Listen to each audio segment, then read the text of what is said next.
More big news was just released that should help you close more deals in 2020. Right on the heels of the announcement of the new conventional loan limits are the announcements of the new FHA loan limits.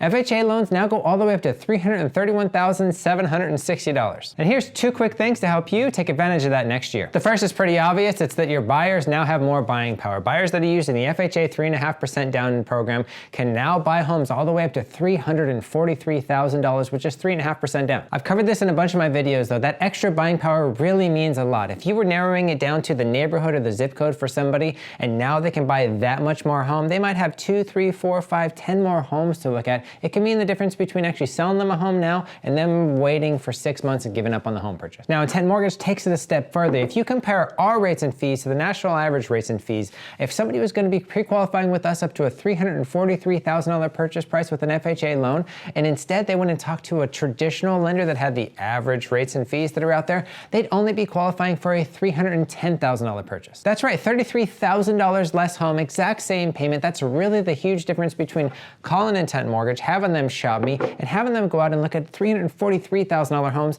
instead of $310,000 homes. And I pulled up the math.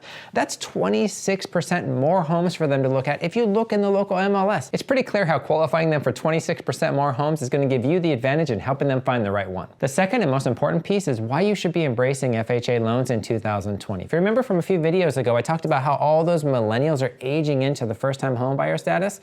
Now, when you compare a 3% down conventional first-time homebuyer loan to an FHA 3.5% first-time homebuyer loan, from a lending standpoint, the FHA loan is much easier to get done, which means you as a buyer's agent, as a seller's agent, when you get those two offers, exact offers on your home, you shouldn't be looking at the FHA and worrying about whether or not it's going to get done. You should be looking at the FHA and be thinking, hey, this actually might be an easier loan for the lender to close, which means we have a higher probability of getting it done. Now, I know when we think historically, there's been this negative connotation towards the FHA loans, and I think I know why. Most lenders are out there pricing their government loans, their FHA and their VA loans, extremely high to make much more money on those loans to help for the tighter margins that they have on conventional loans. You can see this pretty easily by just looking at our rate chart. It's here in my email, it's on our Facebook, it's on our Instagram. Check out the difference between us and the national average on conventional loans. It's only like a 1/4 point. But if you look at us versus the national average on FHA loans, it's about 3/4 of a point. It's always a much bigger gap there, and it's because we price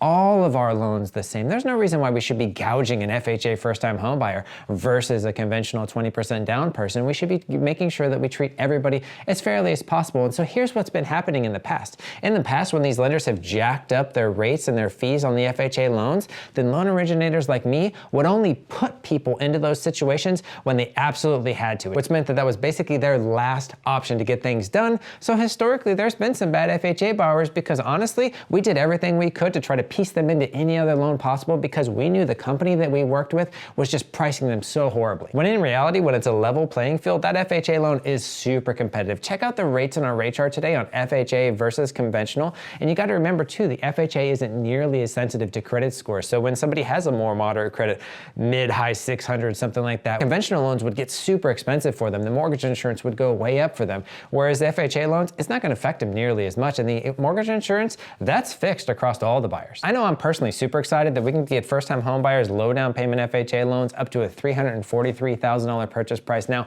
I hope you're excited. If you're not, call me over here at Intent Mortgage. Let's chat more about FHA loans. Let's chat more about 2020. Let me help you understand the inner workings of this so that you can turn it into more money in your pocket next year. I'll talk to you soon.